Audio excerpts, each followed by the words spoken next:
Hi guys, welcome back to my channel. मैं सुजाता जौहरी आप लोगों का अपने यूट्यूब चैनल पर स्वागत करती हूं। तो जो लोग मेरे चैनल को लाइक एवं सब्सक्राइब नहीं किए होंगे, लाइक एवं सब्सक्राइब कर दीजिएगा। बेल आइकन बटन पे प्रेस कर दीजिएगा ताकि मेरा नोटिफिकेशन आप लोगों तक सबसे पहले पहुंच सके।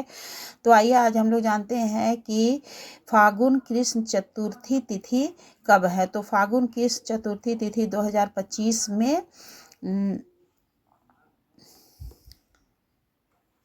फागुन कृष्ण चतुर्थी 16 फरवरी दिन रविवार को है। तो चंद्रोदय का समय आज रात्रि को 9:11 पर है। तो आइए हम लोग देखते हैं कि हमें इस दिन पूजा कैसे करनी है। तो पूजा करने के लिए हमें किन किन सामग्री की ज़रूरत होती है और अर्घ्य कैसे देना चाहिए। तो देखिए, हमें 4 फल की ज़रूरत होती है और कुछ मीठा मीठा में आप लड्डू बना लीजिएगा। और देखिए हमें पूजा कैसे करना है। तो हमें सुबह के टाइम में नहीं, पूजा हमें शाम के समय में करनी होती है। तो शाम के टाइम में जब चंद्रोदय का समय है उससे आधा घंटे पहले आप पूजा करने बैठ जाइए। तो गणेश जी, लक्ष्मी जी की मूर्ति को इस तरह से स्थापित कर लीजिए, या तो आप गोबर का गणेश जी बना लीजिए और हाथ जोड़ करके हमें सबसे पहले संकल्प लेना है कि हे गणेश जी, आप हमारे पूजा में उपस्थित होइए, हम आपकी पूजा करने जा रहे हैं। और इस तरह से हमें अक्षत फूल छोड़ देना है। उसके बाद से हमें भगवान की पूजा करनी है। तो गणेश जी को हमें सबसे पहले आचमनी कराना, स्नान कराना है। स्नान आप जल से करवाइए। उसके बाद यदि पंचामृत बनाई है तो पंचामृत स्नान कराइए और फिर उसके बाद उन्हें चंदन लगा दीजिए। चंदन लगाने के बाद से हमें हाथ को धुल लेना है और पोंछ लेना है। उसके बाद से फिर हमें सिंदूर लगाना है, क्योंकि सिंदूर लगाने के बाद से सिंदूर हमें अपने मांग में लगाना होता है। सिंदूर कभी भी आप लोग लगाइएगा तो किसी भी देवी को, तो लगाने के बाद से अपने मांग में ज़रूर से सिंदूर लगा दीजिएगा। ये शुभ होता है और सुहाग अमर रहता है। तो सिंदूर लगा देना है। उसके बाद से हमें फूल चढ़ा देना है भगवान जी को। वस्त्र स्वरूप आप जनेऊ चढ़ा दीजिए या तो फिर कलावा चढ़ा दीजिए। और फिर रोड़ी, अबीर, गुलाल, हल्दी, कुमकुम, जो भी चीज़ आपके पास है आप वो सब चढ़ा दीजिए। और कुछ भी नहीं है तो आप सिर्फ चंदन और सिंदूर से भी पूजा कर सकती हैं। इस तरह से हमें अक्षत चढ़ा देना है। उसके बाद हमें भगवान को फूल समर्पित करना है। तो गणेश जी को पीला फूल, लक्ष्मी जी को लाल फूल। और ये देखिए हमारे घर में जैसे कि लक्ष्मी गणेश जी ये है, मैं प्रत्येक माह के कृष्ण चतुर्थी के दिन इन्हीं का पूजा करती हूँ। और बहुत से लोग हैं जैसे गोबर के गणेश जी बना के रख लेते हैं, उनकी पूजा करते हैं। तो आप गोबर के गणेश जी का भी पूजा कर सकती हैं।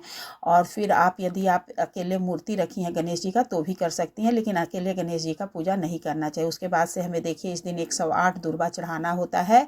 तो 108 दुर्वा में ओम अंगारकाय नमः, ओम अंगारकाय नमः बोलते हुए 108 दुर्वा हमें समर्पित कर देना है इस तरह से। तो ये 108 दुर्वा समर्पित कर दिए। आप पान सुपारी मंगा लीजिएगा, उसे भी समर्पित कर दीजिएगा गणेश भगवान को। पान सुपारी लौंग इलायची लगा करके हमें बीड़ा प्रदान कर देना। उसके बाद आचमनी करा देना है। फिर हमें एक धूप और दीप जला देना है। तो इस तरह से धूप दीप जलाने के बाद से हमें अक्षत रख करके उसके ऊपर हमें धूप और दीप रख देना है। धूप दीप जलाने के बाद से हमें भोग लगाना है। तो भोग में देखिए, आप यदि लड्डू बना सकती हैं तो आप अपने घर में लड्डू बना लीजिएगा। और यदि नहीं बना सकती हैं तो मार्केट से भी मंगा सकती हैं। ऐसे हमें घर में लड्डू बना लेना चाहिए। और गणेश जी को 15 मोदक चढ़ना चाहिए, जिसमें 5 गणेश जी को चढ़ाइए, 5 पंडित को दीजिए और बाकी 5 प्रसाद के रूप में बांट दीजिए। इस तरह से हमें भोग में देखिए 4 चतुर्थी तिथि होता है, इसलिए 4 फल होना ज़रूरी होता है। 4 फल आप ज़रूर मंगा लीजिए। और यदि नहीं मंगा सकती हैं तो आप सिर्फ गुड़ से भी पूजा कर सकती हैं, सिर्फ गुड़ का भी भोग लगा सकती हैं। तो इस तरह से देखिए गणेश जी को हमें भोग लगा देना है। भोग लगाने के बाद से हमें हाथ में फूल लेकर के हमें गणेश चतुर्थी, फागुन कृष्ण गणेश चतुर्थी व्रत कथा को हमें पढ़ना है। यदि आप ब्राह्मण बुलाती हैं तो ब्राह्मण के द्वारा मुख से सुनिए, और यदि ब्राह्मण नहीं बुलाती हैं तो फिर आप अपने हाथ में फूल लेकर के फागुन कृष्ण गणेश चतुर्थी व्रत कथा को पढ़ लीजिए।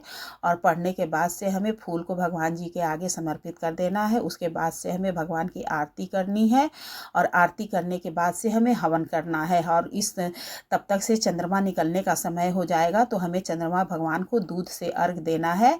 इसमें चंद्रमा भगवान की पूजा ही मुख्य होती है, इसलिए हमें दूध से चंद्रमा भगवान को अर्घ दे देना है। फिर उन्हें धूप दीप दिखा देना है।